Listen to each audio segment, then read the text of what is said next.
Hey, it's been a while, but it is 5 o'clock on a Thursday. It's only our second show of the semester, but if you don't know what you're listening to right now, it's C4 Sports right here on 88.3 The Dog. We like to call ourselves the best sports talk show in Macomb.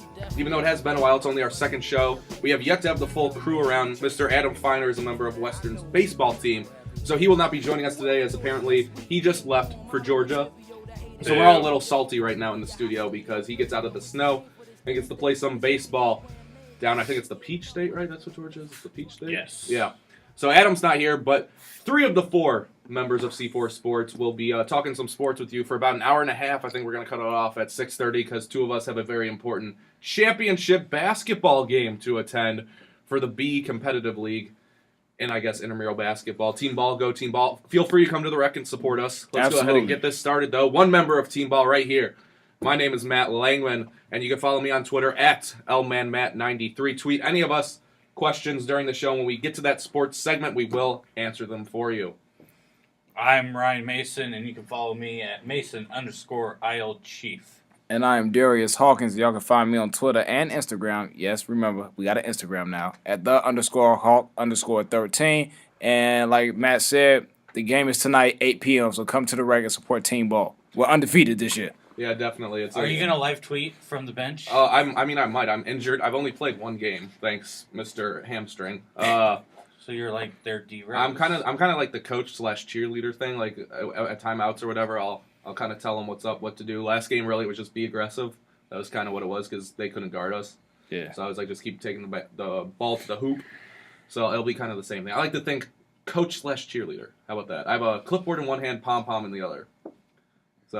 So we'll do that. We're going to go with that. And speaking of some Western basketball, we'll move on from team ball, which I know most people care more about. Yeah, absolutely. The Western Illinois men's basketball. We will do some women's, which is, I guess, my area of expertise, if you want to call it that. But men's basketball, they are playing South Dakota, which I believe is the start of the Summit League tournament for the men. That will be at 6 p.m. Saturday, March 7th in Sioux Falls, South Dakota. So a big matchup for the men. It was a little bit, I don't want to say a disappointing season, but it wasn't a very good season for the men, but it's kind of what we have expected. Yeah, absolutely. It hasn't been a very good season. We talked about it earlier, especially last semester, how, with a new coach and a lot of new players coming in, it's going to take some time to adjust. If you're looking for a bright spot so far, especially for this game for South Dakota State, they did just play on the 18th of February, and I was actually at that game, and Western only lost by 2 points. They had a chance to force overtime, and Mo Condi missed a wide-open layup that had rolled in and out. So hopefully they can, use the same type of strategy they used in that game, and they can utilize it better and come out with a victory. And also you have Garrett Covington there, who I saw earlier today. He made second team All Summit League. So that's definitely a good sign for the team. J.C. Fuller has been playing great since they started conference play. So they have some bright spots. Hopefully something they can build upon later on, and we'll see how they play in 2 days versus South Dakota State. Yeah, I haven't been following Western basketball. The record hasn't been that impressive, and we talked last semester that it was probably going to be a rebuilding from the year before, that they had a chance to go to the championship when they went to the championship game. I think it's been a few years. But, it's going to be rebuilding. I was surprised that they made the conference tournament. I wasn't expecting that because I think only the top 8 from the conference go anyway. So, hopefully they're playing. Is South Dakota State the number 1 team in the I believe so. Conference? Okay. Yeah. So we got that last seed. Yeah. So, good luck. Things can happen. There's always upsets. So go Western. Yeah, looking at the schedule right now, I didn't see too many men's games myself, but working all the women's games, only caught I think 1 or 2 at the very beginning of the season. They ended up 8-19 overall, 3-13 in conference, which is really, really not good. I know head coach Billy Wright wasn't expecting much in his first year taking over the team for Jim Molinari, who I know you saw last night, assistant coach for Nebraska. It's still weird to see him not at Western. So, and Billy Wright, he was in a tough situation because I don't think any Western fan saw Molinari leaving. Yeah. So, he's got a good chance. I don't know why he did it. He looked good on the bench, but not in purple. It looks kind of weird. it's a little hard to judge. I think Billy Wright, this being his first year, none of these being his players. Trying to take over for a team that's built around Molinari's system. Almost, I don't want to say the exact opposite of what we saw from Wright this year, but definitely a different change of pace where I know fans started to get frustrated with Molinari's teams. Despite their winning ways, they were not a fun team to watch whatsoever. Grinded out all defense, used the entire like shot Virginia. clock. Yeah. I mean, but still, it's not a fun team to watch necessarily. And I know a lot of my friends, when we would go to the men's games, especially when Ciola Clark and what was the other guy? Terrell Parks. Yeah, when they were here, and we almost made it to the NCAA tournament, got our regular season conference championship my first year here. They really they liked the team when we won, but they were not fun to watch. They complained the whole time with the style that they play. So Billy Wright brings a more modern style of basketball, and it's a little unfair to judge them. They did lose, I think, 8 straight games to finish out the regular season. Before now we go into the Summit League tournament against South Dakota State, actually, it looks like. And it's a little hard to put it all on Billy Wright, like I said, coming into this situation. So I'd say give him a few years before you start to judge him. Let him recruit some players into his system. I know he's got a couple, I think 2 players signed so far for next year, I believe is what I heard. I could be wrong about that. So just let him start to implement his system. Give him, I'd say, 3 years before you really start to judge Coach Wright. Absolutely. Like you said, we were bored. Last year was my first year here, and I kept saying every time we were on the air that how I didn't like Coach Molinari's system. The team this year, the record is worse, but they moved the ball up and down a lot. You know, they had a lot of fast break buckets. The guards were taking a lot more jump shots, trying to get into the paint, taking a lot of mid-range jumpers. So I saw the transition from a slower pace offense to a higher pace. Going into next year, I think it's very important that they get some size. You know, Mo Condi graduated.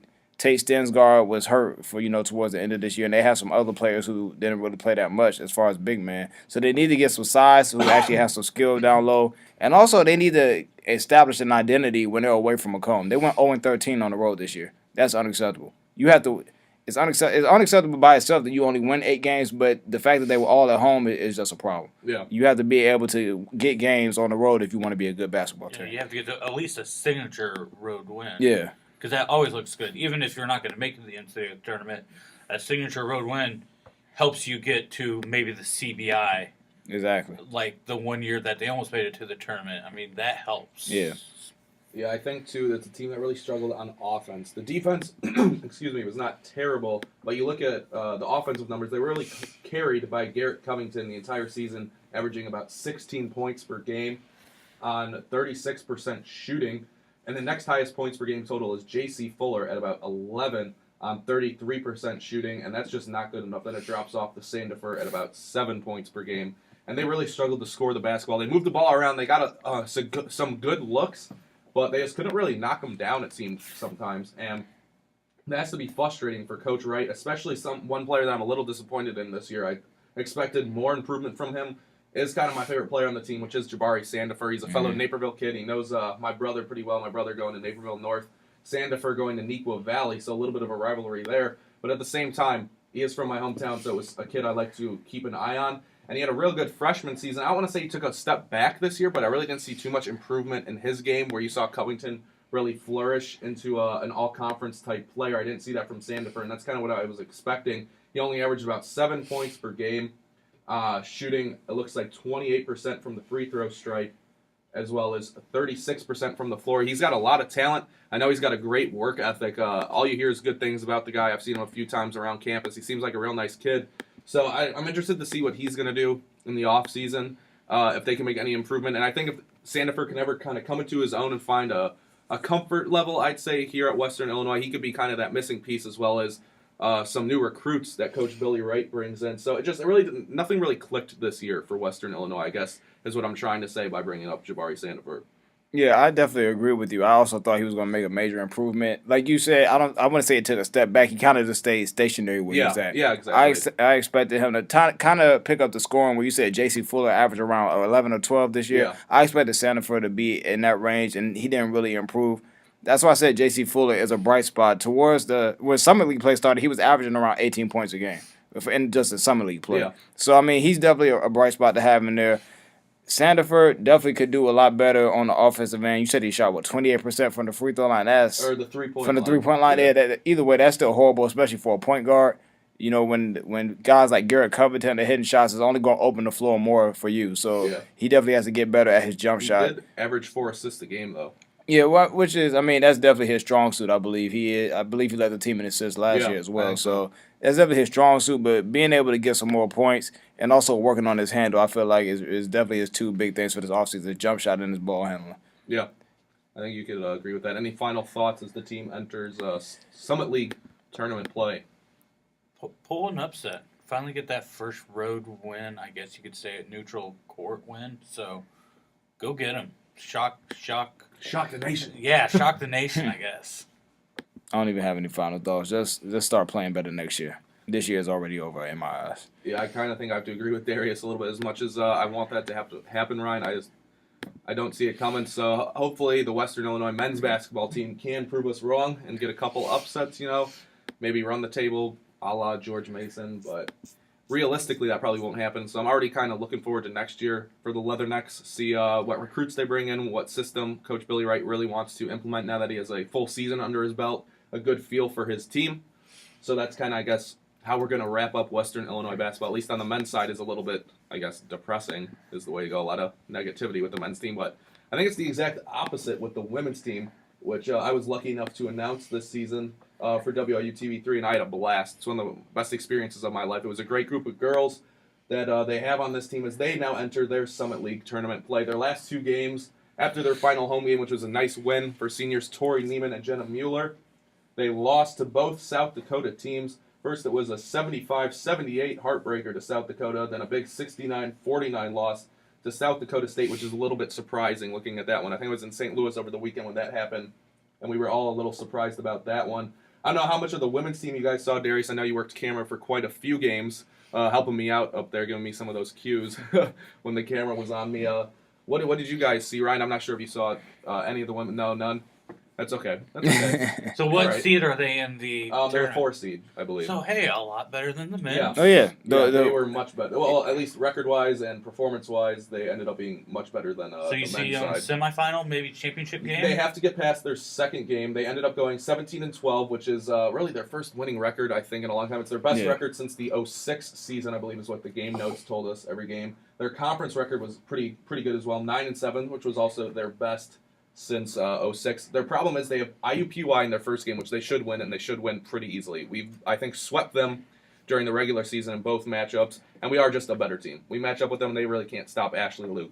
And once Ashley Luke gets going, and Sylvia Reichelt, Tori Neiman, all the other girls start to go off as well.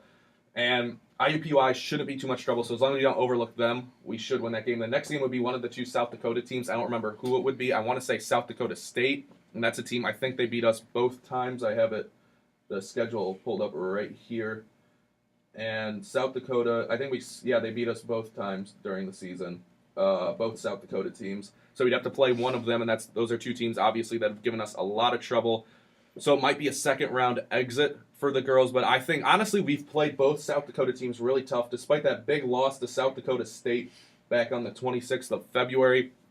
We can beat both of these teams. We should have beaten South Dakota one of those games. We played them tight both times. They ended up pulling away at home. It was 101-87. But we can beat South Dakota. I know we can. We match up with them well. Ashley Luke had big games against them. And South Dakota State's a little bit different. They've seemed to have our number all year, so it could be a second-round exit, I guess is what I'm trying to say, when they get that South Dakota matchup.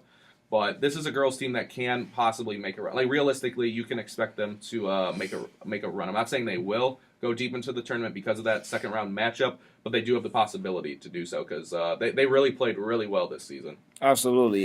You asked me earlier, or you mentioned how I was at some of the games.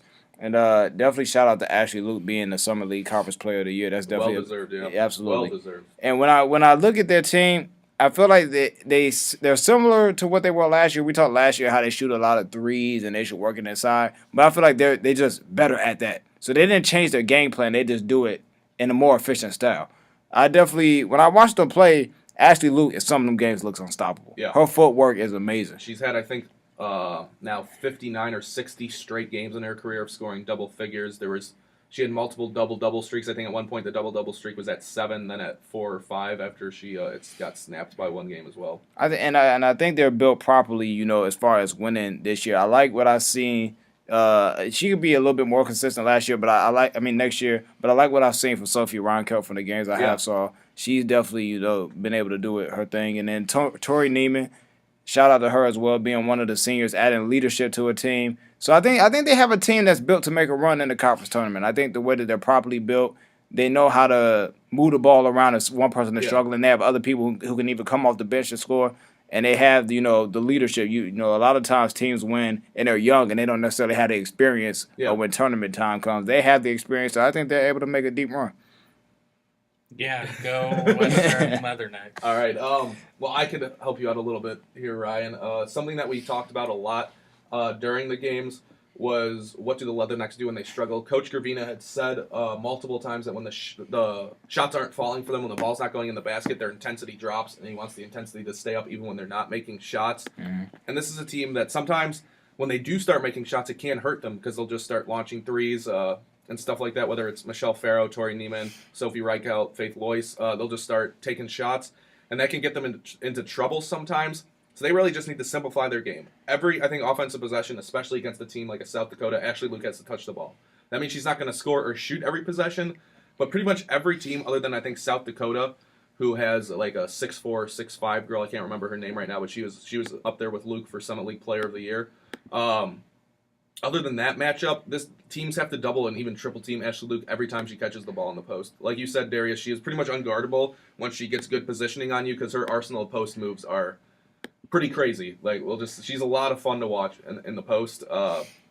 She's made some defenders look pretty silly. So she gets the ball, and her passing ability is also very underrated. I mentioned that a few times during the season, that she's always going to make the right decision with the ball. So it's just an inside-out game. With the shooters Western Illinois has on their women's team, you just get the ball to Ashley Luke, and she's going to either score or kick the ball out to a three-point shooter, whether it be Reichelt or Farrow, or even Skitowski. I don't think it's mentioned a lot. She's a very good three-point shooter as well. Maher struggled all season to shoot the basketball, despite being a great assist player. But she can step up and make some big shots. So it all goes through Ashley Luke, and it goes back to their defense, too. They rotate well. Every time we ever ask them about, how'd you take this star player out of their game, which they did a terrific job all season long of doing, even in games they lost. They had said we trusted our defensive rotation. We trusted each other. It's what Coach drilled us in practice. And I know, Darius, you got a little shot of this today when you actually interviewed Tori Neiman, as you try and ask them, who had that individual play, who's the team leader, who was out there, who stepped up, and we all did. And it kind of shows in the team. That was their answer every time I interviewed them. Anytime you interviewed Tori, that was their answer. And you can kind of see it in the team, too, is the way they all kind of flow together. They have that good defensive rotation, and they kind of trust one another. And that's what they're going to have to do in the conference tournament if they want to go far. Just looking at some of the numbers, obviously, Ashley Luke, Summit League Player of the Year, leading the way with about 20 points per game, averaging 11 rebounds, so a double-double for her, shooting 50% from the floor. She upped her free throw percentage to 73, which was a big part of her game. She talked about improving that a lot, especially early in the season. Behind her was Tori Neiman at 11 points per game. Kind of my favorite player, if I had to choose one, was probably Tori. We called her the Swiss Army knife because she was like a jack-of-all-trades player. She just did everything well. And watching her move without the basketball was a lot of fun, too. She was always in the right place at the right time, especially with those backdoor cuts. And then was Sophie Reichelt, who's probably the most improved player on the team. You can make a case she's the most improved player in the Summit League this year at 10 points per game, shooting 33%, almost 34% from beyond the arc, and about 38% as well from the floor. So I really hope the girls do well. I kind of wanted to travel down to Sioux Falls for the women's basketball team, but that costs money, and that's something a broke college student does not have. So I had to break it to the team that I would not be traveling with them as a fan this time rather than an announcer. And so hopefully my good luck can kind of rub off on the team, and they can do pretty well in the conference tournament. I really do expect a good thing. I think they can pull that second-round upset off, honestly, if they play their game. And it really goes back to what Coach Gravina said. Even if shots aren't going in, you got to keep the intensity up. You got anything else, Darius? Oh, no. I feel like you said it perfectly there. I know you was cutting yourself off right there. No, I feel like you said it perfectly. They definitely can make an upset and make a deep run. They have the team built for it. Yeah. So, I mean, I just want to see how they end up, turning out. Yeah. Some players, too, to give a shout-out to coming off the bench is freshman Emily Clemens. Really, there was only two true ball handlers, 2 point guards on the team. And that was Maher, the starter, and Emily Clemens, who's a freshman. You really wouldn't have known watching her come off the bench. She's really, really small. I don't know her exact height, but if I had to guess, I'd probably say like 5'4", 5'5", and you would never think she was a freshman the way she played. She had great composure, great handles with the basketball. She wasn't afraid to finish amongst girls who were much taller than her, and that's been an invaluable experience. I know Coach Gravina praised her multiple times in the post-game interviews about how she played quality minutes, and she did not play like a freshman at all. And you would have never guessed if you just kind of showed up and didn't know who these girls were, as well as Mallory Boyle, who really struggled offensively. She didn't put up many points. She only averaged about 1 point per game. But she was one of the best defensive players on the floor when she did come in, and she gave the girls quality minutes. She's played some real lockdown defense. I haven't seen a player block as many threes as Boyle did because she's got those long arms and she anticipates shots real well. So if she can add kind of some scoring ability to her game, she could be really an invaluable member of this Leatherneck team at only a sophomore. So I think the sky's the limit for Mallory Boyle because she's already got that great defense.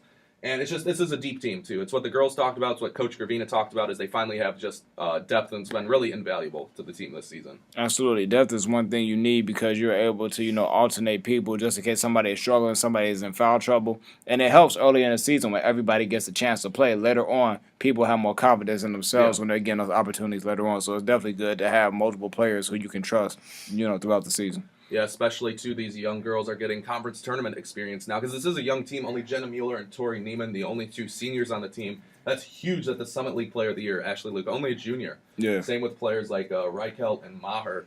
So we could expect maybe even a better season next year for the Western Illinois women's team, at least. So a lot of excitement, at least on the women's end, for Leatherneck basketball. Anything you want to say before they start the conference tournament? No, not really. Just wish them all well wishes and hope they have a successful rest of the season. What do you got, Same Ryan? here. Same here. All right. Hopefully, I'm only going to be back for at least the plan is one semester next year. So hopefully Sean will let me do some announcing. I would love to announce for the women's team again. It was a lot of fun. They're a great group of girls. And C4 Sports wishes you all the best, so they get the little C4 Sports stamp of approval. I wish we had a stamp sound effect or an explosion or something to give for the women's basketball team. Yeah. But if you are listening, go Leathernecks, both the men's and women's basketball team. So hopefully we'll have some wins to talk about next week right here on 88.3 The Dog. That's going to take us to our first break. On the other end, we've got some NBA talk. We're going to keep it basketball for now. We got NBA talk. We got LeBron James, Mr. Triple-Double himself, Russell Westbrook. I know it'll take up a lot of conversation, as well as I want to hear what you guys think about Derrick Rose's injury and how kind of the Western Conference is shaping up, because Golden State, they look real good, but we'll see if they can keep it up into the playoffs. All that and more coming up. On the other side of this break, it's C4 Sports right here on 88.3 The Dog.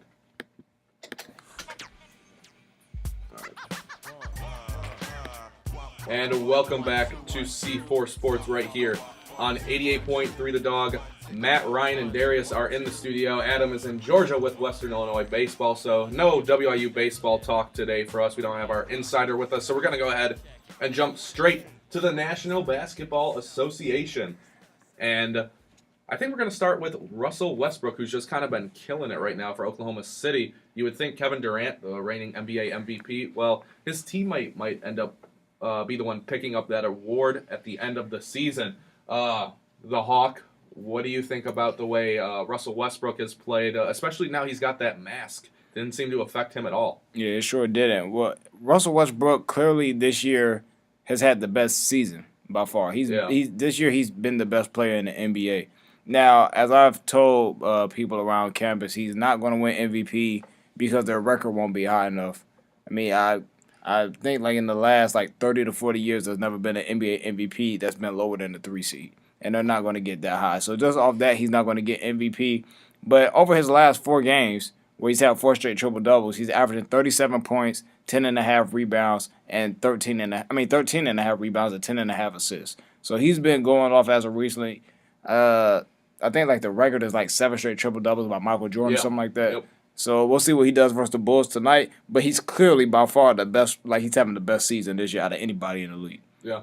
You just look at his numbers. He's got 49 points, 40, 39, and 20 to go along with 16 rebounds, 13, 14, and 11. And the assist, he had 10, 11, 11, and 10. So this has just been an incredibly impressive stretch from Russell Westbrook. What we've seen from guys like you said, Michael Jordan, who does hold the record, or even a Magic Johnson, LeBron James recently has been the player to do stuff like this. So It's pretty crazy to see it from Russell Westbrook. No, I don't think it is. We've seen it that he's stepped up when Durant's been injured in the past, and I think he just took it to a whole nother level because they had something to fight for when Phoenix traded Dragic. They knew that they could take the 8th seed over, and he knows it's either get to the playoffs and have a couple more basketball games or just go home. And he knew that it was going to rest on him because of Durant. So I'd like to see him win MVP. That wasn't a huge Russell Westbrook, but you know what? He's making the game fun. Steph Curry has the 3. That's about all he has. LeBron is a takeover person. But I want to see other people win it besides LeBron. So, and I said that LeBron was going to win at the beginning of the season before the first game started because he came back to Cleveland. I don't think he'll win it. I'd like to see Russell Westbrook or Steph Curry do it. And Russell Westbrook makes the game look fun. James Harden, I know, is also up there in MVP talk. It's kind of been Curry, Harden, now LeBron, and Westbrook have kind of put their names into the hat as well. But you look at a guy like, I think I'd agree right now, I'd probably put Russell Westbrook at number 1 for MVP. I don't really understand how you could not look at the numbers he's put up. I understand what you said, Darius, and what will probably happen to him, which is the fact their record won't be good enough. But at least for me, when I look at MVP, I say just who was the best player in the league for that season, that entire season, who was overall the best player. And right now, I think you got to say it's Russell Westbrook, definitely. Curry, LeBron, all making good cases. I think Harden's kind of, I don't want to say slipping a little bit, but I think I would put LeBron and Curry ahead of James Harden if we're going to talk MVP race. And it's just been, Russell Westbrook's been a lot of fun to watch. I haven't watched as much basketball this season as I have in the past. I've been primarily watching the NHL. But I've still kind of been keeping up with it. I'll watch the highlights on my phone in Sports Center, and I've really been keeping up with LeBron and, well, the Bulls until our next subject happened. We'll finish Russell Westbrook before we get to that. But he's just kind of been killing it, I think. And it's a little surprising when Durant went down again. I was like, uh-oh. This could be a lost season for Oklahoma City. That's really what I was thinking, especially when they were both hurt, I believe, for a period of time earlier in the season. I was like, this is going to be it for Oklahoma City. They're not even going to make the playoffs, and then what are they going to do with Durant, Westbrook? One of those two is going to have to go with all the drama that's going to ensue. And Russell Westbrook had said, well, I'm not having any of that, and he's putting up an MVP-caliber season to, I think, kind of single-handedly drag Oklahoma City into the playoffs. Absolutely. If you look at the records right now, Oklahoma City actually has taken control of that 8th seed. Phoenix has fallen, like you said earlier, Ryan. I don't like the trades they made when they traded Dragic and Isaiah Thomas. They shouldn't have traded both of them. I understood why they traded Dragic, but that's a whole different point. But yeah, Oklahoma City, they're looking like they're going to be able to make the playoffs. And Kevin Durant, they keep extending how long he's going to be out with the whole foot thing. But eventually, he's going to have to come back. They have some nice pieces that they made. I like getting DJ Augustine. They finally have a true point guard. They're Reggie Jackson and Russ. Neither one of them are true point guards. So having DJ there is definitely an upgrade. Enes Kanter seems to be doing, some good things since he's down there. Mitch McGary has played some good basketball. Yeah, so they look like they're doing something. I still expect them to lose in the first round just because I don't expect them to get that high in the actual standings. But I agree with you wholeheartedly. I personally believe he should win MVP. Yeah. I'm just saying he won't because how the media votes for it. Yeah. But if I had a vote, I definitely would vote for him. He clearly has been playing the best this year, and I like seeing that. I've become a fan. At one point, I couldn't stand him, and I like KD, and I would switch the other way. I like Russell Westbrook and Kevin Durant. I could really care less about him. So it's exciting to me just seeing him, perform like this. Yeah. Could he win it just on the fact that they're the reason why they made it to the playoffs? Could the writers? I think that could happen if nobody else was standing out. Because I personally feel like if it ended today, James Harden might win it over Steph Curry. Really? Because if you look at Houston, James Harden, Dwight Howard's been hurt basically the whole year. Yeah. So they have nobody, and they're tied right now for the 3rd seed. So they have a solid team though around them. They do, but none of those are guys that you would say if you looked at that roster beforehand, you would have picked them to be like a top 3 seed in the West without Dwight. Yeah. So, I don't know. I think Steph Curry, he benefits from having a lot of good players around him. And he's a great player himself. But I don't know. I think it's really going to come down to those two. What's Steph Curry's stats besides points? I know he has a lot of points. I know his assist are up there, too. He is a very good passer. If this internet was better in here, I'd pull him up for you. But we'll see how fine that works. But they both They both are putting up good numbers. I know Harden, I believe, is still leading the league in scoring himself. Yeah, I think it's closed though. The gap is closed pretty far. But with him scoring? Yeah. Yeah, it probably has. But, yeah, I mean, Steph might win it just because of their record, and they are still the 1 seed. They in Atlanta are up there with the best records in the NBA. So he probably still win it. Harden is right there. But I think Oklahoma City is going to have to rise pretty far in the standings. They are 14 games back right now being the top seed. But let's say they get around 5. What is it? They're like 5.5 games out of being a 5th seed, and the Clippers are at 5. If they get that high, maybe he'll get the MVP. But I don't know if they'll be able to make that climb. That's a lot of teams in the West with not that many games remaining for you to make a climb like that. Ryan, you were asking about Steph Curry's stats. Right here on ESPN, it's about 24 points per game. We got about 8 assists per game, as well as 4 rebounds per game. Let's see, 41% three-point shooting, 48% field goal shooting. Okay, those are okay. Assist number is pretty if the impressive. assist helps, but if he was only averaging 4 assists, I'd say try to knock him down to maybe second place. Yeah, because I'm sorry. I mean, look at Russell Westbrook going in and rebounding the ball, because he's more physical than Steph Curry. There's not much anger in him. Yeah, you compare that to Westbrook's numbers, which are 27 points per game, even 8 assists, 7 rebounds on only 28% three-point shooting and 43% from the floor. I'd still have to go with Westbrook right now. Oh, yeah, if you ask me which one, I've been saying for a while before the season started, Russell Westbrook is the best point guard in the NBA. The best player who plays the point guard position, but we just know that's not how the media votes for it all the time. So I'm going more so off how I think they'll vote than how I personally would do it myself. We're not interested in the media, Darius. This is C4 Sports. We're interested in what you think. Okay, well, what I think is that I like being right. So I don't want to make a claim that I know is going to be incorrect. Yeah. So fine, if Darius had a vote, Russell Westbrook is getting MVP. There you go. That's fair. Yeah, that's how a lot of sportscasters and sports commentators do that. I mean, even though a lot of them on TV have voting rights for some of this, they'll say who they're going to vote for. But sportscasters will say it, so I have no problem with it. I'm going to say it's going to go. I think Steph Curry will be number 1, and then I'll think Russell Westbrook will be number 2. But I think it's going to be close. Okay. I think it's going to be a close voting. It's not going to be a clear out number 1. I think it's going to come down to you're going to be shocked either way who wins. You can see a reason why they won it, and it's not going to be a 2-horse race like last year with Durant and LeBron, because everybody knew that KD was going to win it last year. Mm-hmm. Everybody knew it. I don't think this year we know who's going to win it.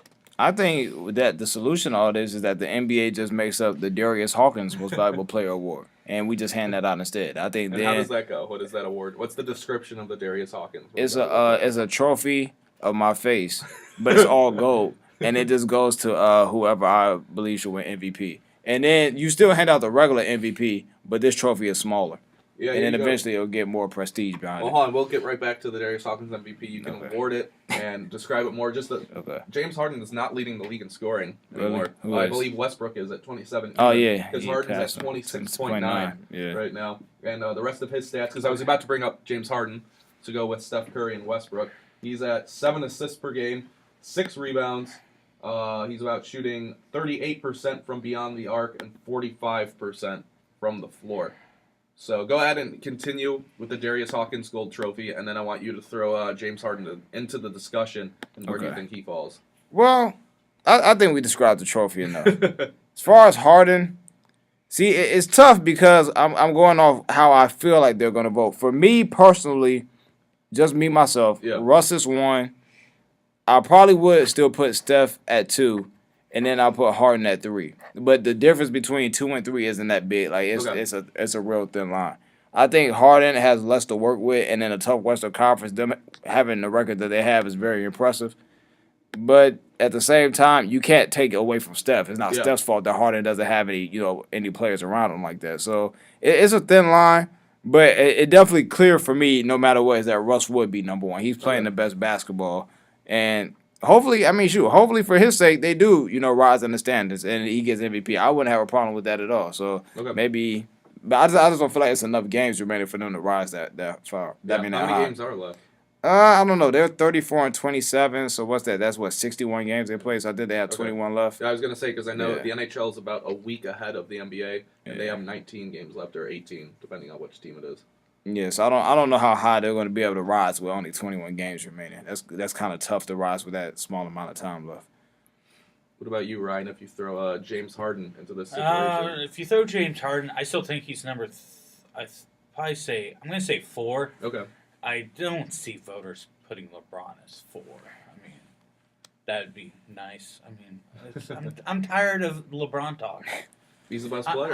And he might be the best. He is the best player. You know what? It gets kind of tiring. They said the same thing. See, there you go. This is the Michael Jordan effect because what happened with Jordan in the 90s. Yeah, I mean, you want to see, and I think you have, for the first times in the few years, you have a lot better players now. Yeah. And so it's okay to drop LeBron to 4. Will writers do that? No, because you get the sympathy factor of coming back to Cleveland, and Cleveland's doing better now. Yeah. So it's just hard to see him drop to 4, but you know what? It wouldn't surprise me.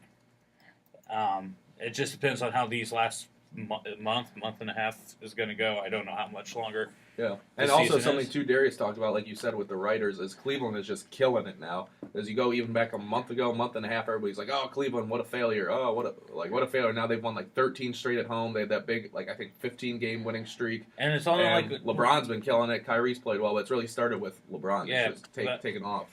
Yeah, it's just weird how it works. It's like 1 week teams are done, and then they go off and that's win the modern 7 in a media. row. Yeah, and it does stuff with that.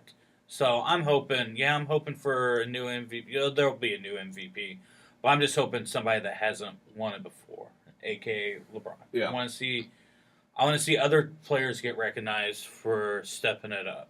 Yeah, that definitely makes the league more exciting when different players can step up, and that's why the playoffs look like it's going to be so exciting because it's a lot of different type teams that's up top right now. You don't know who. I have no idea who's going to be in the NBA Finals. Yeah, we all thought on the East we kind of had a good idea, and the East don't even know. Yeah, because Cleveland, people were saying Cleveland. Most of that team has not seen a playoff game except LeBron. Yeah, and you just don't know how they're going to do in a 7-game series. What's interesting with Cleveland, though, looking at LeBron's numbers real quick, which I guess you could say this is a down year for him, maybe a little bit, which is pretty impressive, but this is a down year for anybody. Averaging about 26 points per game, 7 assists, 6 rebounds, while shooting about 50% from the floor. So you could actually say that's a little bit of a down year for him. And it's just been interesting, just being a LeBron fan myself, so I follow the Cavaliers. Just everybody was freaking out to start the season. It probably took them a little bit longer than it should have, but I know they made those trades.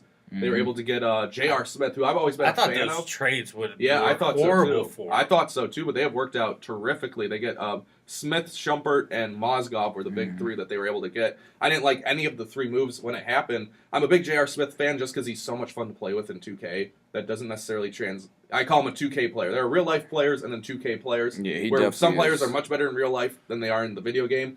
And there are players who are way better in the video game than they are in real life, and that's J.R. Smith is the perfect definition of a 2K player. And he's finally kind of found his niche in Cleveland. He's played really well. Same with Mozgov. I was never a fan of the guy, and he's played. He's kind of been the perfect fit with Anderson Varejao going out for the season. They haven't really skipped a beat because of the play of Timothy Mozgov. And you add Kevin Love finally kind of finding his place in the team. I'd still say he could make a lot more improvement, and they can use him a lot more. But he has improved his game. He's had a couple big, almost, I think, double-doubles, near double-doubles the past week and a half. Kyrie Irving is shooting the ball well. I still don't like the shots he takes, a lot of too much dribbling, ISO, pull-up threes. But, I mean, they're going in, I guess. I still am not a fan of the shot. And then LeBron is just, I guess, being LeBron James. You brought up Kevin Love. I know it's premature. Is he gone? It all depends on the playoffs. If they make a deep run, he stays. But I say he's gone. I don't think he's truly happy. Yeah, I don't think he's truly happy not being I'm not saying the main star, but being one of the big role players. Yeah. And I thought I'm glad we started talking about this because this reminds me. I think it was a month or so ago when I'm going to get this Doherty, the big guy who does NASCAR. Yeah, for Brad ESPN. Doherty. Yeah. Brad Doherty, when he was talking about maybe the trade was bad, and that all that with that, and goes like, I understood. He got backlash from a lot of NBA fans. It goes like, how could you say that? But looking at it then and then struggling, Kevin Love's not one of those run and gun team. He also needs to play defense too, which is he'll get a lot of rebounds, but his post defense, his post play in general, I don't think is where it probably should be. Yeah, I just don't see them not having playoff experience. I don't see it going well at all, unless LeBron can carry, and I don't think LeBron can carry through a couple of the teams in the East Coast. Yeah, I definitely agree with you. I think if the season ended today, he would leave. I don't think he's happy either, but I agree with what you said, Matt. The deeper they go, I think the more pressure, just given he's going to give himself to stay. Because if let's just say they get to the conference finals and lose, he's like, okay, another year of us with chemistry, he'll probably feel like, okay, we'll be better, and I wouldn't leave because that's a chance at a title. Yeah. But that's why it's so interesting, because if you look at the East standings, we'll get to the Bulls. We know how, with Derrick Rose and everything. But they're still the second seed right now, even despite that. They beat the Wizards a few nights ago. Yeah, I was shocked when I saw the win-loss. I don't watch much NBA. I'll see the highlights when I'm watching Sports Center. When I saw the win-loss, I was going like, where have the Wizards gone? Because the Bulls, I'm like, the Bulls are better than the Wizards, because I thought they would be lower down, and that was shocking that they had a better record than the Wizards. Yeah, I know that's one of your teams, Darius. Exactly. I'm so disappointed in them as a recent. I don't know. I know Bradley Beal is hurting everything, but they've been losing ball games even before the All-Star break. I don't know what's been going on with the Wizards, but they definitely need to they will lose get like 8 out of 10. Yeah, or something like that. They've been struggling, and I don't understand what's been going on with them. And then, of course, we know Cleveland is going to steadily be improving there. Them, Toronto, and Chicago are all tied basically for the second seed right now. Toronto, I don't really count them as a threat even when the playoffs start. I just don't believe in them. And then the big question mark of everything is Atlanta. When I look at Atlanta's roster and I look at their team, I'm like, okay, I don't see them like being a contender. But you don't get to 48-12 on accident either. You don't have the best record in the NBA by accident. They've played everybody at least 2 or 3 times already, especially in the East. And they've been killing teams in the East, the top teams. And so I don't really understand when the playoffs come. I know you sit down and you're more focused on one specific team and their matchup, but I don't know how the world they're winning these games, and it's kind of like they're a big question mark in the playoffs because you don't know what you're going to get from them. Yeah. So it's very interesting, those top 5 seeds. Because even the Wizards are struggling right now, but they have size to compete with Cleveland, which is why I feel like Cleveland picked up Kendrick Perkins just in case they end up playing the Wizards later on, in the playoffs. So, I mean, all the matchups are kind of interesting, so it's interesting to see, what's going to end up happening with them. And then, like you said, Kevin Love, Kyrie, they don't have playoff experience. Yeah. And I feel like Kyrie will probably end up playing well, but Kevin Love, he hasn't necessarily been playing well this year. He's averaging, I believe, 17 and 10, which is still decent. Those are not bad numbers at all, but I just feel like he's not in a rhythm. And when you're not in a rhythm, it's almost like your confidence isn't there, and then it's like, okay, what now? And so I don't know. I guess we'll just see how they end up. What do you guys think about Chicago, though, now with Derrick Rose, another torn meniscus? They need to move on. And you're going to have to eat a big of a salary, but you got to move on. I mean, how many games has he played in the last 4 years since the MVP? Not a lot at all. Not a lot. This is the most he's played. And this year they don't have a point guard to step up. Because they had Nate Robinson. They had Augustine. Could step up and fill a little bit of a void. I mean, thank goodness you signed Pau Gasol. Yeah. Or look at where the team would be at probably right now. Yeah. I think you need to move on. I don't know how you're going to do that at all. It's going to be fuzzy for a while. I think the only good team you're going to have in Chicago for a while are the Blackhawks. They're going to be consistent. That might change, but the Bulls are going to have to do rebuilding. And they're going to have to do it quick. Is it you re-sign players you have right now and find a new point guard? Because, I mean, I don't know what you're going to do. It's kind of like with A-Rod. It's sad to say Derrick Rose is the A-Rod right now of the NBA. Yeah. Bulls won him. I think that's the big difference. The Bulls still won him, but it's kind of like you kind of want you have that big of a salary right now, and you're questioning what you need to do. I still think he'll be a Bull player, unless you can trade him to go out west. Yeah. LA Lakers, I could see just because they need players, but they got to move on. That's my opinion. I know Chicago fans are going to hate that, but you got to move on sometimes. Yeah, I think it's first of all, I do think they have another guard there. Aaron Brooks has been playing Yeah. well, so they have another guy to step up. But it's tough. I think I don't know. Like I said, I don't really know how they are able to move on just because he's a Chicago kid and the whole city is like behind him and all the time they invested into him. And then it's not like he comes back and he plays like garbage. I mean, he has some bad nights, but he was actually improving, as the months kept getting closer. So it's very tough. I just remember last year I kept saying he's today's version of Penny Hardaway. Yeah. It looks like that again. He just keeps getting hurt. And I feel like the biggest problem isn't even physically with the injuries. I think it's mentally for him. It has to be tiring every year that you have to keep going through rehab. That has to be mentally. That has to be a problem that just in your head is you feel like you get over an injury and then another thing happens. It's like, I got to rehab again. This is the 4th straight year he has to rehab. And I just feel like mentally that takes a toll on you.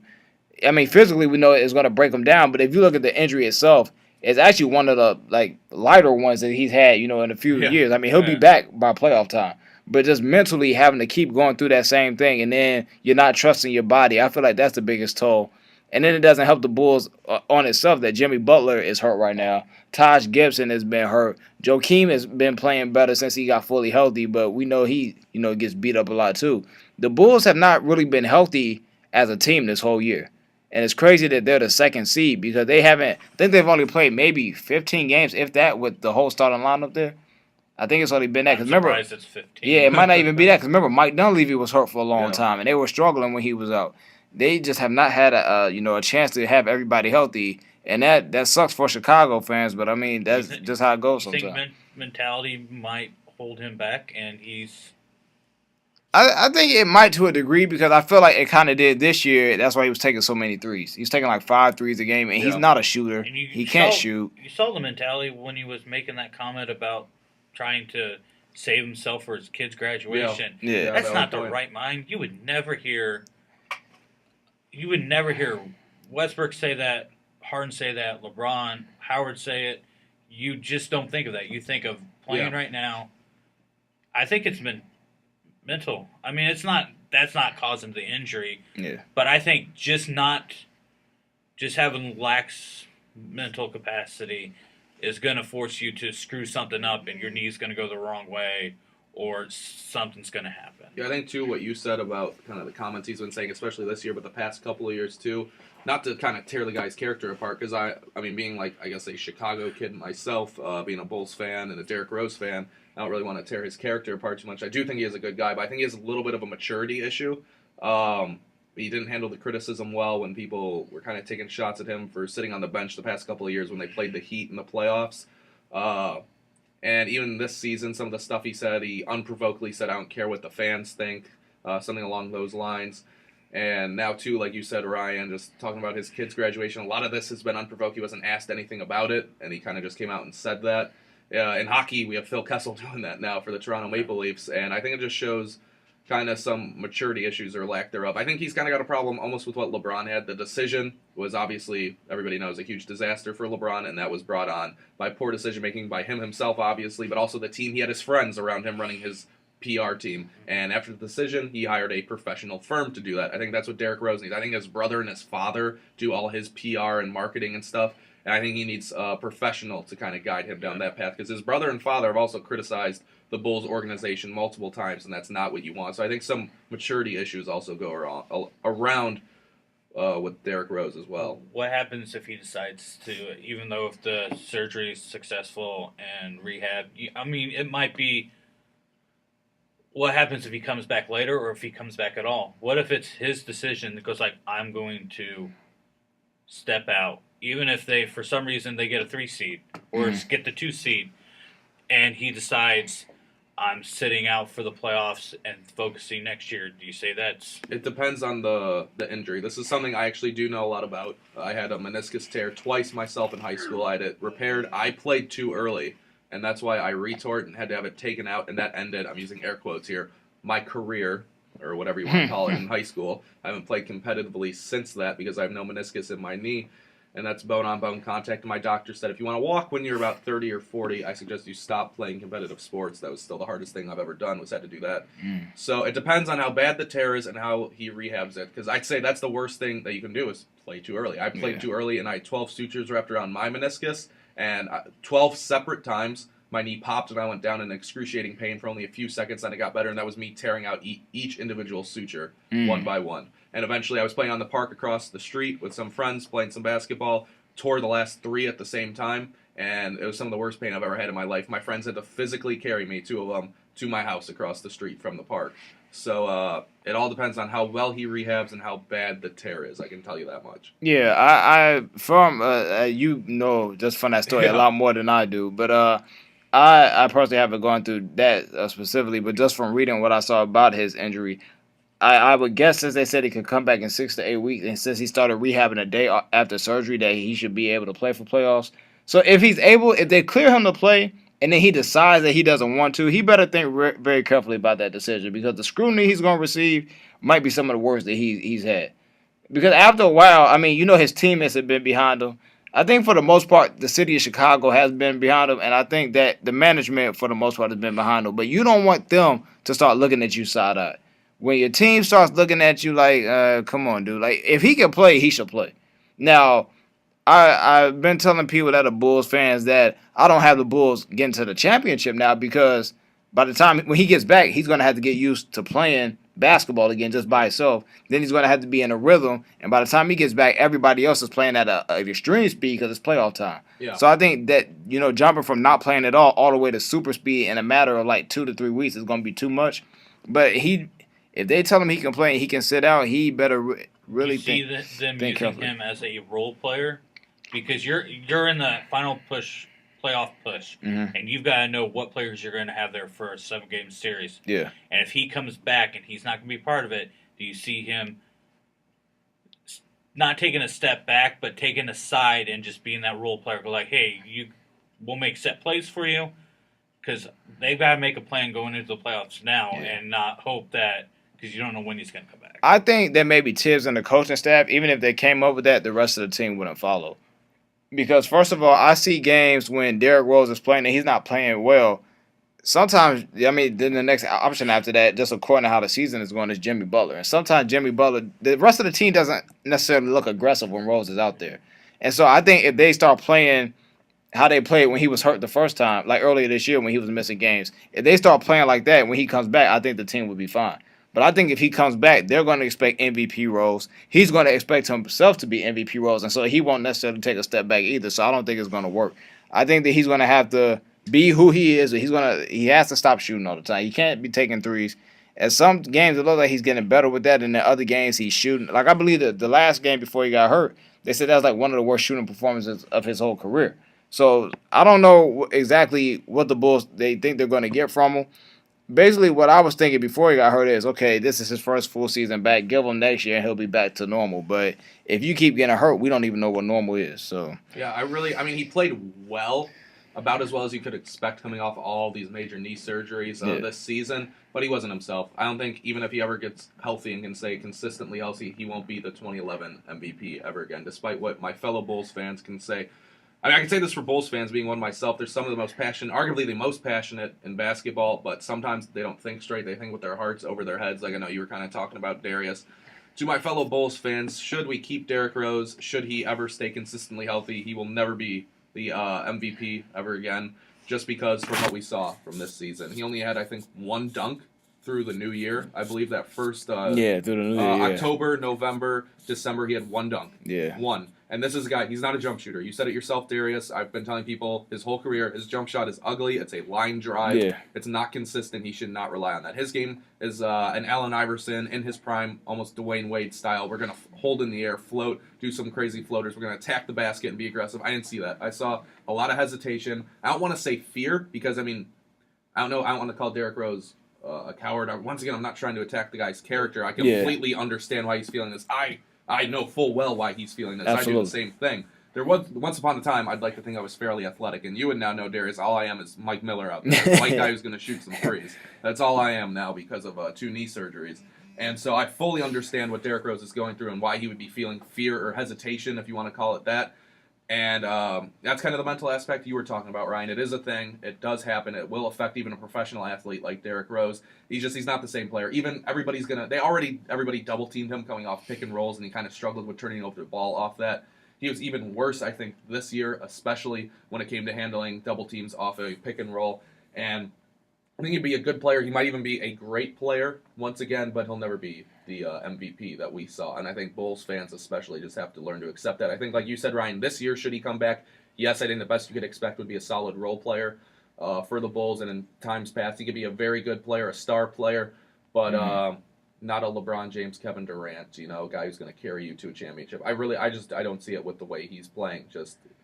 It's not his game. I don't think he can ever play his game again. It's kind of what we've seen from even Dwayne Wade, because I brought up that comparison. Dwayne Wade is not the same player. Granted, he has age as well. Derrick Rose just has the injuries right now. The age has yet to catch up to him. But it's kind of the same thing. Dwayne Wade's not. He hasn't been the same player since all those injuries occurred, like 08, 09. Like 2010, 2011, Dwayne Wade on is not the same player, though. He was Robin to LeBron, and he would have never done that a few years before LeBron got there. So I think it's kind of the same thing for Derrick Rose. And he's only, 24, 25? Yeah, something like that. Yeah.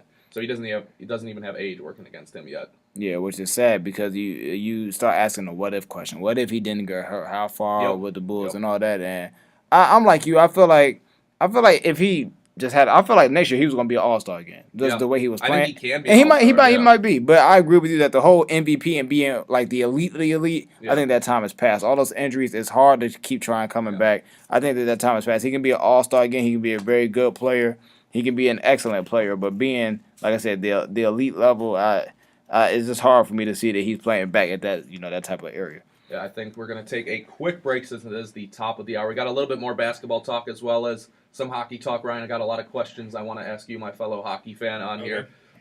So keep it right here for C4 Sports. You want to hear some hockey? If you want to hear some more basketball, this is the place you want to be. This is the station you want to listen to. C4 Sports right here on 88.3 The Dog.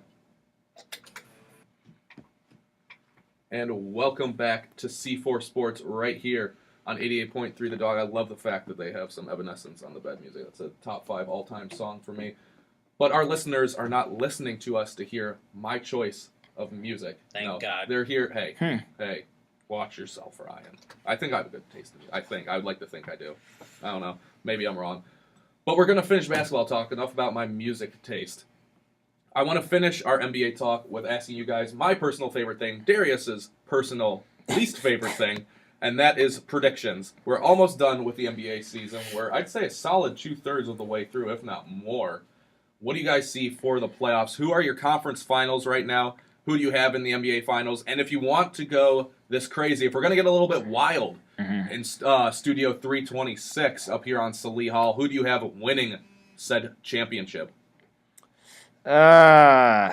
Conference finals, I definitely have Memphis. I've been saying the whole year I feel like Memphis is the best team in the league. Let's see. Just for fun. No, shoot, they can't even play, though. That seeding doesn't even work out. Shoot. Oh, man. I guess they'll have to play Golden State, but that's not who I want. I want to see them play Portland. But you can pick with your heart. Yeah, but I mean, if the playoffs ended today, seeding-wise, they couldn't do it. That's why I didn't say that. You got to go off the seeds. Yeah. As of right now? Yeah, as of right now. Yeah. All right, so, now I got to bring up... Thank the Lord this isn't hockey. I still don't fully understand the new NHL thing. I dislike it a lot. So forget conference finals. I'm just going to do NBA finals now. Memphis, and then in the East, I got to go with Cleveland. I don't... If the way everything is going right now, unless Atlanta really wants to shock the world, I feel like I'm going to have to go with Cleveland. So then that means I got Memphis winning because I don't want to see Cleveland win a title. And I don't have no problem with LeBron, but the rest of them guys on that team, I'm not really riding with them. So Memphis winning the title, which once again is not going to happen. But I mean, when we ask Darius for predictions, there's only so much I can come up with. Yeah. Okay. All right, going Ryan. off the seedings right now, I am going to go. Let's see. I'm going to go Golden State versus. You know what? I'll go on out on a limb. I'm going to go with you. I'll say Golden State versus. No, not. I'll go Golden State versus Portland. I think Golden State will come out of the West. I think their toughest competition will probably have to be maybe through Oklahoma City, if it stays the seeding as it is right now. going to say Golden State in the finals versus. I'm just going to go chalk and go Atlanta versus. I'm going to go off a mini upset and say, well, no, that can't happen. Damn. I guess Atlanta versus Toronto. That would be a horrible conference final. That'd be pretty boring. Yeah. Yeah. Please don't be right about that, just for our eyes. Yeah. Our eyes would dislike that. I think top 2 teams out of the West will make it. I mean, top 2 teams in both conferences. And I'm going to say Golden State wins and Steve Kerr wins Coach of the Year. I think he's got Coach of the Year locked up anyway. Unless, I guess Atlanta's head coach. Yeah, that's probably. Just think of all the controversy they went through over the offseason with their general manager, owner, having the same thing. Yeah. That whole problem. For them to get rid of that and just say, hey, we're going to go out and play and win, I don't think it would be a very high rating finals. But, I'm okay with that. I don't watch the finals anyway, so Golden State's going to win it all this year. Well, for me personally, I'm going with, we're going to go, can San Antonio play Golden State in the conference final? That can happen, right, with San Antonio at 7? Yeah. All right, I'm going to San Antonio and Golden State, and I'm going to have Golden State come out of that one. I really don't want Golden State to win the playoffs. I don't think they're built for it. I think if they play Memphis, they lose. I think Memphis beats Golden State. That's if Memphis can get past San Antonio. They're only the 7th seed. But they are the Spurs. They do this every single year in the playoffs. I think they upset Memphis because I like the matchups that they do have, and I think they'll get kind of healthier when the playoffs come. But then I think Golden State's able to kind of run their older legs out of the gym. So if it is Memphis versus Golden State, I have Memphis coming out of the West. But right now I'm going to have Golden State come out over San Antonio. That might change by the end of the season. That might change for me. I might flip that around. Who knows with what the standings will do. But right now I have Golden State and I have Cleveland coming out of the East just because they have the star power and they have LeBron James, the best player on the planet right now. And so Golden State versus Cleveland in the finals is a tough call. No, that'll bring some ratings. Yeah, that would be a great matchup to watch. That'd be a lot of fun. I think Golden State wins in a 7-game series, even though my heart is telling me Cleveland because they have my idol, LeBron James. But I'm attempting to be as unbiased as I possibly can be. And I think LeBron is able to carry them to the finals and even win a couple games for them, but I think the superior team wins, which is what we saw last year. LeBron pretty much single-handedly. People don't understand that he, what he did in Cleveland in 07, he did again for Miami last year, where he's like, come here, Dwayne, come here, Chris, I'm going to grab you by your ears like I'm your mother, and he kind of just drug them to the NBA finals. He was the only guy who kind of decided to show up when he didn't have his cramps, I guess. And I think it's kind of, I don't want to say the same thing this year because I think Kyrie can ball. The team's played really well as a team so far, but I don't think they have that defense. Even the games they've been winning recently are all like 130 to 115 or like 125 to 120. So I think that's what kind of lets them down. I think the offense is there. The chemistry with Kevin Love I don't think is a huge deal.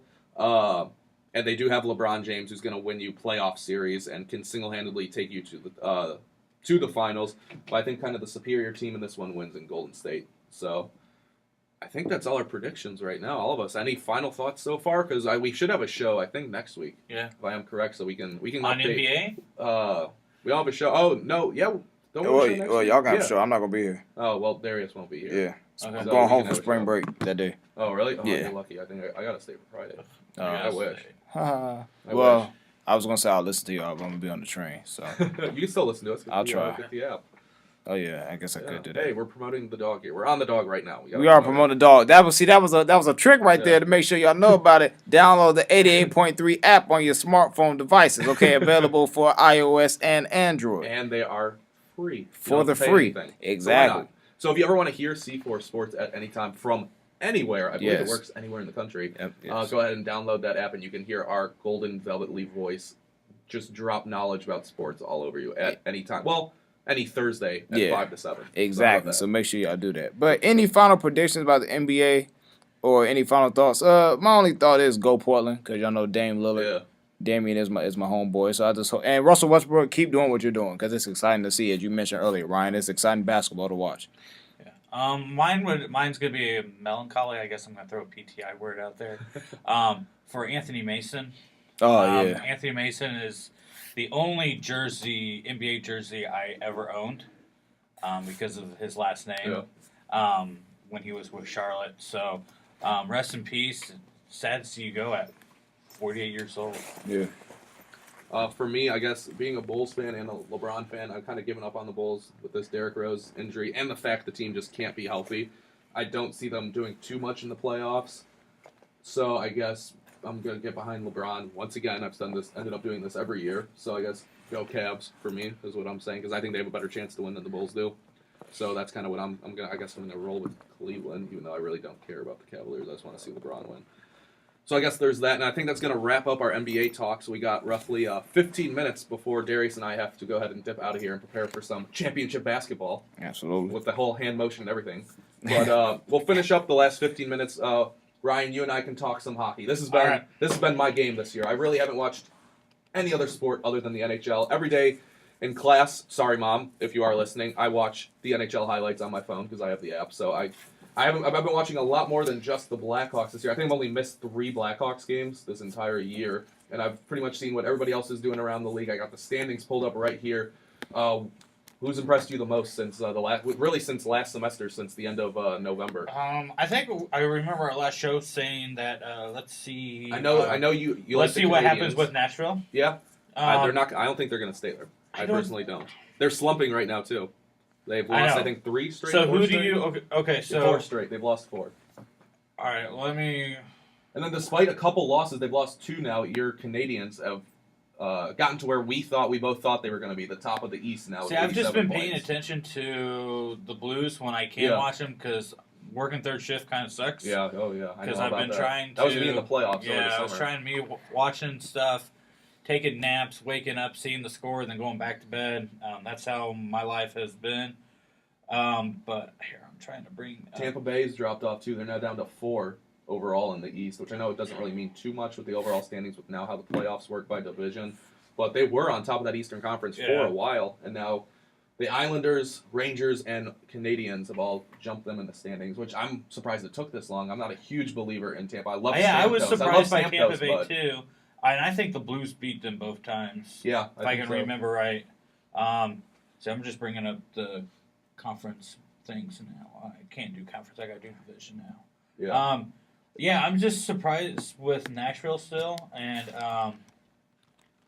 I'm still iffy on St. Louis. That goaltending needs to. Yeah, I agree. We'll get to that in a second. We'll but the teams that who surprised me: New York Rangers and Islanders. The Rangers just acquired Keith Yandel too to solidify that defense from Arizona. But their future is not looking so well. Yeah. But right now they're looking good to maybe go back and represent the Eastern Conference. Montreal, I'm glad. Tampa Bay is probably the surprising one, and I mean, can't go wrong with Detroit. Most likely going to go to the playoffs again with the streak. Yeah. But I guess the one surprising team, my guess would have to be Anaheim. I wasn't expecting Anaheim to come out this powerful. Nashville's still staying up there because I didn't even think Nashville was going to make it to the playoffs. Yeah. Because I had Colorado and Minnesota and Colorado both look horrible. And and Vancouver. Vancouver surprised me a little bit too, but my biggest surprise would have to be probably Nashville. I just did not expect. I thought they were going to be at the bottom of the barrel of the Central Division for me. That's how I thought going in. And I said right before we left last semester that I don't know what to think because Vancouver was at the top of the standings. Nashville still is.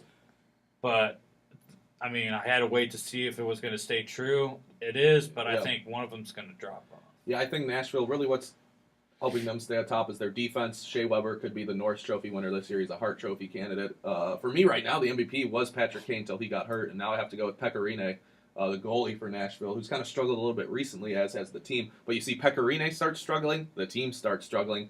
And so, I mean, they say goaltending can win you Stanley Cups. We saw it in 2012 with the Kings, where Jonathan Quick, I mean, you can't single-handedly win a Stanley Cup. I think it's the most team-oriented trophy, the hardest trophy you can win, at least in North American sports. I don't think that's really any question. But Quick, what he did in 2012 was pretty impressive. It kind of shows how you need goaltending to win a cup. But this Nashville team was not built for the playoffs. That's what I say about a couple teams. Why, even though I'm really worried about the Hawks, I know we only have a few minutes, but we'll get to that in a second, and really worried with the way they've been playing. They are a team that's built for the playoffs. You look at the Kings, that's a team that's built for the playoffs. I think in the East, the Canadians and maybe even now the Rangers are built for the playoffs. Nashville's, I don't think, a team that's built for the playoffs. They don't have any sort of depth especially down the middle. That's what when the Kings they went 4 deep in the centers last year. Mike Richards just got downgraded to the minors. He was cleared waivers and made to the minors. So you don't see really the depth. I don't think Nashville's built for the playoffs. A team though that I'm really surprised with, currently sitting in a wild card place, is the Washington Capitals. Their 2 players, Ovechkin and Backstrom, both leading the NHL. They are tied at 67. Yeah. Well, Ovechkin is not going to play tonight. I just got the update on my phone due to an upper body injury. Yeah. He's also leading the league with 43 goals as well. He might be one of the few players to break the 50-goal mark. I know Pat Foley and Eddie Olczyk have been talking about on a couple of Hawks broadcasts. They don't know if there's going to be a player that breaks the 100-point mark this season with the way it's been going. 67 is currently the lead. John Tavares, my personal preseason pick for MVP, is sitting at second with 65. He's also tied with Geno Malkin out in Pittsburgh. That's Evgeny Malkin. And, of course, Jakub Voracek, who was leading the league for quite a while. The one bright spot this year for Philadelphia also has 65. Then Patty Kane is right there with Sidney Crosby at 64, and that's obviously going to drop with Kane done for at least the rest of the regular season. I had Washington season. go into the playoffs. Yeah, I was really surprised with the way they played. Yeah, especially Barry Trotz is now their head coach, the former Predators head coach. Yeah, so I wasn't. Like I said, I've been focusing on the Blues and Blackhawks because I know that's the route it's going to go through the Central and through the Western Conference. So I haven't been paying much attention. I mean, Winnipeg has looked real good, too. Minnesota will probably end up getting a wild card spot. Maybe it's going to be Minnesota and Winnipeg, I think, kind of battling that out right there at the bottom of the standings. Winnipeg only a point up on the Wild right now. And Winnipeg has given the Hawks a lot of trouble this season, but I think at the end of the day it's going to be either Chicago or St. Louis in that Western Conference final spot against, I really don't know who's going to come out of the Pacific. What do you think about that?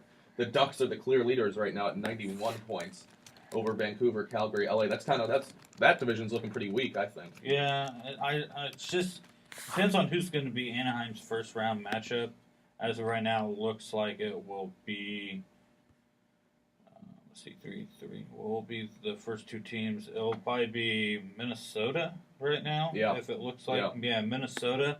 Minnesota's. I thought they were going to be better. Yeah. I thought they were going to. So I don't know what to think. I think it's been going to be goaltending. The goaltending for Minnesota has been terrible. They had Darcy Kemper in there for a while, and he's got hurt, and now he's back. He's playing well now as they're starting to resurge, but the goaltending is what's killed the Wild. Yeah, so I could see Anaheim in the conference finals. I could see them do. Do you think LA, just because, I mean, they are the Kings, it's like the Blackhawks, they just turned it on in the playoffs? No, LA is going to have trouble even getting to the playoffs. If they make it, though, do you think they can make it run like they did in 2012? No, I don't think they Not have this year? I don't think Quicks doesn't look that well. True. And I don't think their team just doesn't look right like they did last year. Yeah. Unless they hit stride. Because unless they drop 3 games and then go on that magical roll they did last year, I just don't see it. So I see a new champion being crowned this year. Yeah, it very well could be. I really hope so. Obviously, I don't really like the Kings. And there's one thing before we get to the teams of the town, the Blues and the Hawks. My personal favorite team north of the border is the Toronto Maple Leafs. I'm a big Phil Kessel, James Van Riemsdyk, 2 Americans. Big fan of those guys.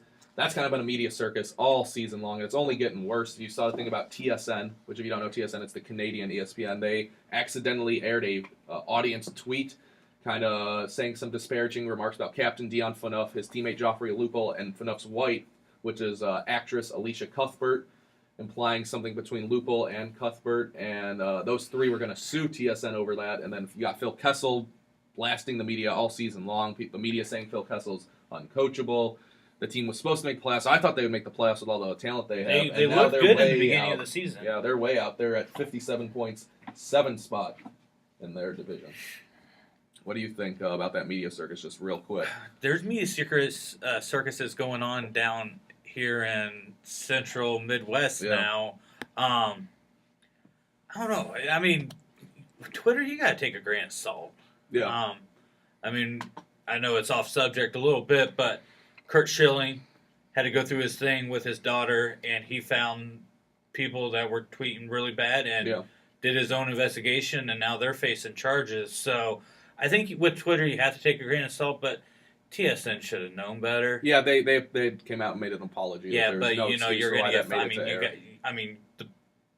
sportscasters who did that are gonna need to take some time off. Well, it was a audience. It wasn't a professional. It was they were airing audience tweets. So, like you tweet at TSN and they were airing it. Putting out a ticker. Was that the one that was of on the bottom? Yeah, it was yeah. on the So ticker. it should be the computer person. Or yeah, it was the person. guy who screens them. It was his fault. Yeah. For allowing that to make it to air. So I don't know. I think, like you said, take it with a grain of salt. I mean, yeah, it's bad to show, but just media circus up there. Yeah. I just don't know. Phil Kessel, I just don't. I like Phil Kessel. I know. He's got my favorite shot in the game. He's got the best snapshot, quickest release in the NHL, and I like the guy. He's an American, a great player, and I don't know. I mean, I don't know what they need. I think it's just when... They're saying it's going to be, at the end of the season, it's going to be everybody's gone. It's a rebuilding process for Toronto. Well, then maybe that has to go, so... And then I guess we only got about 5 minutes left. We'll start with your team, the St. Louis Blues. What do you see from them moving forward? Because I think both the Hawks and the Blues, I think the Hawks maybe are starting to come out of it. I haven't seen too much of the Blues. I knew they won against Edmonton over the weekend, but both of those They haven't been playing much. Yeah. It's been kind of boring. Yeah. They split their weekend Saturday, Sunday. Sunday they played Vancouver. Oh, they made that big comeback and then they lost in overtime. Yeah. Was that Sunday? Yeah, it was Sunday or Monday. I think it was Monday. Wait, no, it was Sunday. You're right. It was Sunday. Yeah. Because I watched that in Sam's class. Yeah. I watched the highlights in Sam's class. I left to go do something because they were down. I'm like, this is done with after the second period. And then I look back and I'm like, last time that I give up, I guess. Yeah. So it was nice to see them get a point out of that. Definitely. I think the Blues are on up. I think they're going to take the 1 seed away from Nashville if Nashville drops off. We just don't know. Yeah. Because I don't think there's hardly any more matchups between the top 3 teams against each other. I know the Hawks are done with Nashville, and I think we finished. There's 2 games left with St. Louis in the last week. We play home against St. Louis, at Colorado, at St. Louis, I believe is how we end the season. So, so I think it's going to come down to that last week. Yeah. Blues I think, still have one more game up on 1 or 2 more games up. They have the Hawks have played 64, the Blues have played 63. Yeah. So I think that helps. I think the Blues have looked a lot better. Yeah. Am I going to say they're going to win? They haven't won a game against the Blues since... No, they split the first. Who, the Hawks? Yeah, against the Hawks. They're 2-1 on the Blues right now. Yeah, I want them to see if they can be tough in Chicago. Yeah. I don't even care if it's down by just overtime or if it's a 1-goal game. Yeah. I don't want to see a 2-point out. I don't want to see a game in which you have to pull the goalie. I want to see if you can be close and competitive. Because I'm going to say it's going to be a semifinal matchup. I just like the Blues over. I have more confidence in the Blues right now, and that's just me. Yeah, no, I would agree with you right now. I would agree with that. I don't know what Kane, you just don't know how he's going to be when he comes back. A lot of question marks. Yeah. I don't think Crawford's right where he needs to be right now. And then I think it's understating right now, but I think if the media finds out more about what's going on with Sharp and all that stuff, I think that could cause a little bit of trouble. Yeah, it could if they find. I haven't heard anything in the past week though. No, I just saw something on ESPN about it finally letting the news out. So, like I said, I have more confidence in the Blues taking over the first spot. But if not, that first round series is going to be intense. Yeah. And hopefully it's good sports. I have a question for you. Yeah. Dirty play for what happened to Kane? I don't think it's necessarily. I didn't see you much. Didn't see it. It's not necessarily. I wouldn't say dirty. I would just say kind of dumb. I forgot who the player was. He plays for Florida. I don't remember the guy's name, but he kind of gave Kane a little cross check into the back. There wasn't much in it, but you kind of got to give. It's a young player, and he didn't know any better. You got to know where it is. It's a hit that they're trying to take out of the game because of Kane's vicinity to the boards. I don't think the guy meant anything. But I thought there was a lot more space, and I thought it looked like Kane was going to get around it. Yeah, and it seemed like he just fell into the boards, and people are saying suspension. And I'm like, I just didn't see deliberate. I mean, what happened to Backus in the playoffs? That clear as day as you could see. Yeah. I don't think that was dirty. I think Backus leaned. I didn't think so. I mean, the penalty, yes, see, for Seabrook leaving his feet, and I think that was it. I thought that was a terrible call to give him 5 minutes. But I didn't see much in that play with Kane. Not a dirty. I think the reason why they blew it out of comport was because he got hurt. Yeah. He got hurt, and he's out for 8 to 12 weeks. Yeah.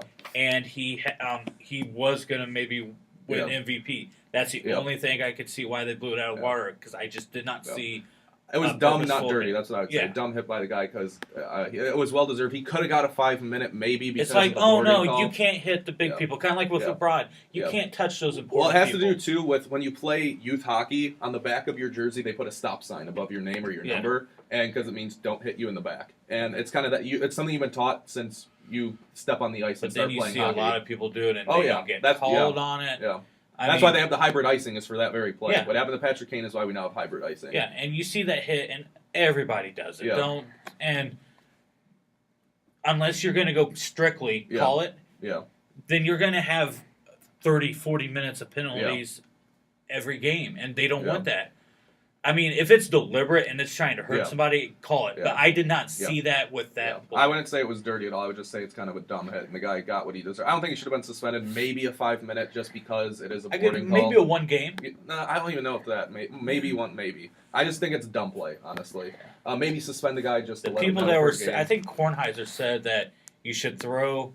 The one player should be out as long as the guy's injured. Yeah, that's I'm what like, they're you saying. can't Yeah. do that. No, I don't agree with that. I say Unless it's deliberate and you Yeah. saw it. now maybe one game just to teach. He's a young player. I think he just made a dumb mistake just to be like, hey, you can't do that. Like a 1-game suspension or maybe a fine, even just a fine, something like that, just to tell him like, yeah, you can't. That hit is not allowed in the league anymore.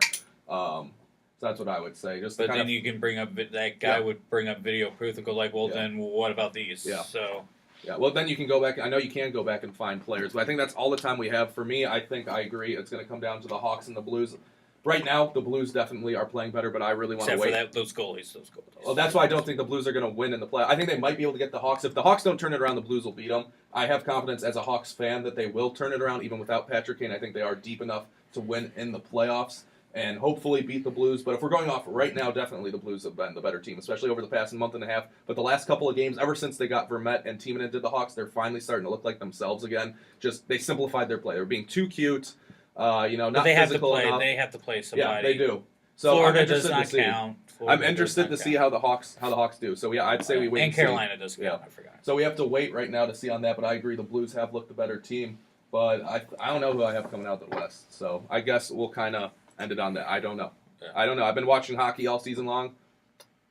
I don't know. It's just we have to. That's why Stanley Cup playoffs are the best in sports, at least in my opinion. And with that, we will wrap up C4 Sports. Once again, I'm Matt Langman at LManMatt93. Darius, I'm still going to get you to watch a single Blackhawks game so you can Maybe a chime in playoff- a little maybe bit. Yeah, playoff you have to Blues. watch a playoff game with us. You have to. Yeah. That's You can go to my required. apartment. I got big Yeah. TV. You're not on C4 Sports ever again if you don't watch a playoff game with us. You gonna kick me off Yeah, the show? I will kick you off like right now. I Okay. will lock that door and you can't get in. Okay. Okay? All I'll right. provide pizza or whatever you like just to Yeah, entice just you to come entice over. you, yeah. Okay. We'll see what happens. All right. All right. Sign off, Miss. Sign off, Hawk. All right, y'all can find me on Twitter and Instagram at _Hawk_13. And remember, if you're on Western Campus, come support at 8 p.m. tonight at Team the ball. Rec. Team ball. Let's go. And I'm Ryan Mason. Let's just get out of here. All right, with that, C4 Sports is done. We will be live next week, minus at least one member, I guess. Might Darius will be too. going home for spring break. My guess Oh, is Matt's well, gonna not Matt. Wow, I'm Adam? not talking about Oh, you. okay, I'm okay. talking about Adam. I'm like, I don't All think right. Adam probably will be Well, here. if we So are I do- down 2 people, I don't think we have enough for a show. So maybe C4 Sports, it's a maybe right now for next week. So hopefully the week after spring break then, if we're not on next week, that'll be the next time that we're on. For the best sports talk in Macomb, I'm Matt Langman. This has been C4 Sports on 88.3 The Dog, and go Team Ball.